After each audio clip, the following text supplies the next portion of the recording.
Okay. So my friend's gonna go first. You go. Uh, so um, the war's been going on for quite a few years now between both Palestine and Israel, and it's been really intensifying. I was just wondering, after you talked to the Israel Prime Minister, if your opinion changed on the war after talking to him.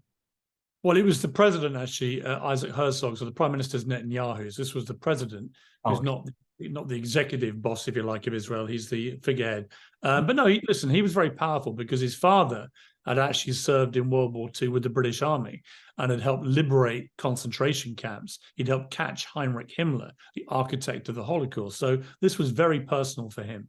And I think what it showed me is that, which I think people have to understand, what happened on October the 7th was so horrific and on such a horrendous scale that I think Israel and Jewish people around the world are in genuine trauma. So there are legitimate questions about the proportionality of Israel's response, which I share. But what you mustn't forget is what happened that day, and how grotesque it was and how it made people in Israel feel. And I think that's been really important to me. So I think the president was very powerful in articulating that. And it did, again, just remind me they've been through a collective national trauma, and they're battling a terror group in Hamas who have said publicly in the last 2 weeks they want to keep doing it again and again and again. So that represents an existential threat to Israel, which they have to defend themselves from. Yeah, it has been pretty bad, to be honest, with everything that's going on, especially all the pro-Palestine in London as well, because it's just on Remembrance Day when they were kicking down war memorials. Yeah, it's gotten too big now. No, it's not just staying in one country; it's gone over everywhere, it seems. And Well, I yes, think you have to listen. I think you have to always protect the right to free speech and the right to protest, right? The right to peacefully protest in this country is enshrined in our constitution, if you like. It's in our DNA. We are a democratic society, and we should allow people to protest peacefully. That's perfectly fine. What is not okay is violence, or advocating violence. And my problem with some of the pro-Palestinian marches is they've been actively supporting Hamas, who in this country are a prescribed terror group.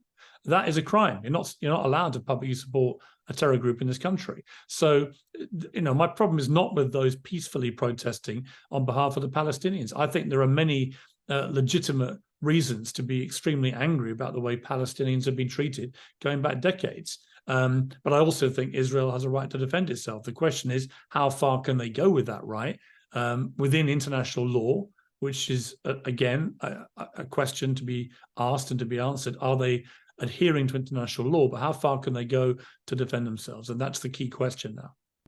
yeah. So after talking to Mohammed Yeah. Hijab, um, have your thoughts changed since you've spoken to him? Has he changed anything you think about the war? Yeah, it's a good question. I've had a lot of pro-Palestinian voices on and a lot of pro-Israel voices on, and we sometimes put them up against each other and debated it, and it's been really fascinating. For me, as someone who is an Irish Catholic and remembers all the troubles in Northern Ireland, which seemed irreconcilable for decades, but eventually they did get to peace. The one thing I know is you need to have open debate with both sides contributing, but you also got to have both sides willing to get eventually to peace.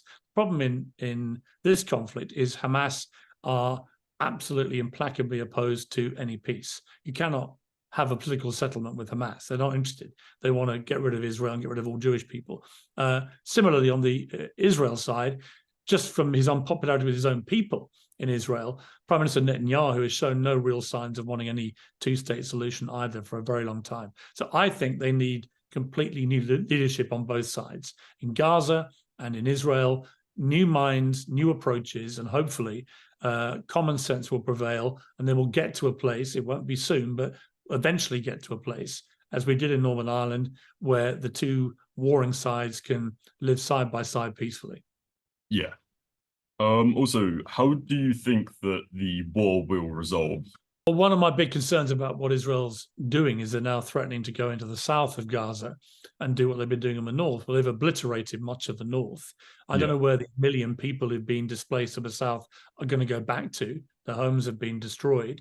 A lot of their families have been destroyed. Does that increase the chance of more radicalization? Does it drive more people against Israel? Does it have the opposite effect that they hope to have, that they hope to make it more secure in Israel? But is this making it more insecure and dangerous because you're breeding a whole new generation of young Palestinians who may want to kill you in revenge? I don't know the answer to these questions. They're very difficult. I do hope, like I say, that we take that model of Northern Ireland and you get new leadership who genuinely are committed to peace. And if we can do that, then there is some hope, but it's going to be very difficult. Yeah, it definitely will be difficult. Would you like to ask a question?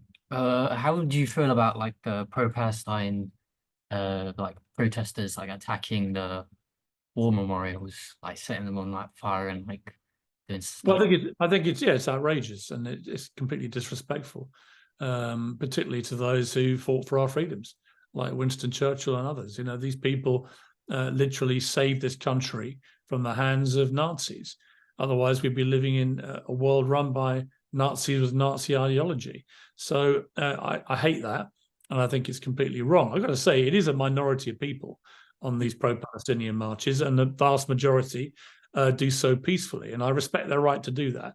But there comes a point when if you've got a lot of people around you who are supporting a terror group openly or committing acts of vandalism and violence, you've got to decide whether you want to be marching with them. Yeah, because it's been like one of the biggest protests in London since 2011, wasn't it? And Yeah.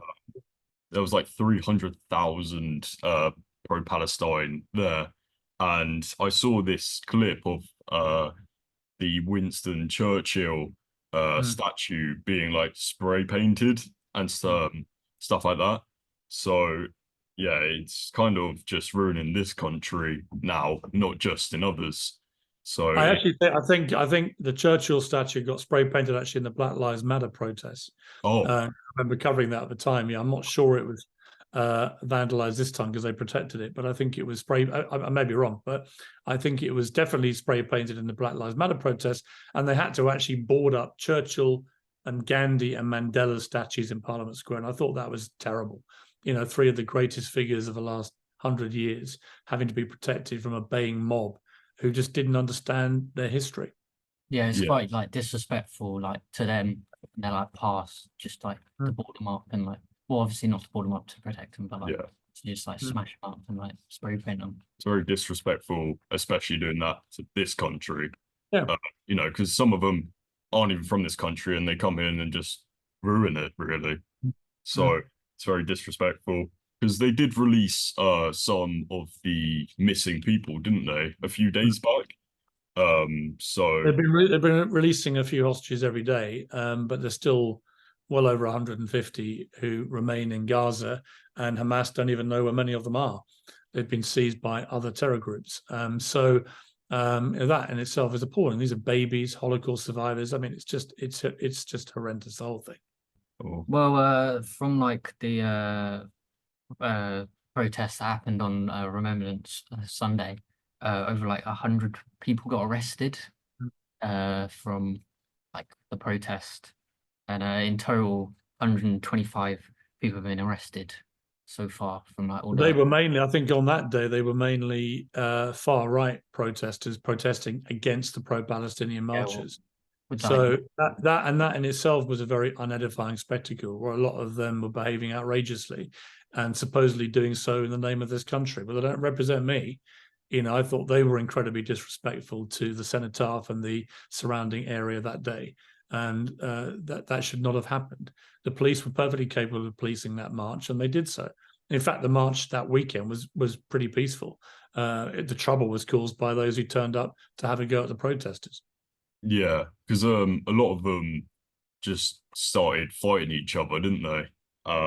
And pushing down like police officers and stuff like that. Because did you ever see the drone footage of all the protesters going across the bridge?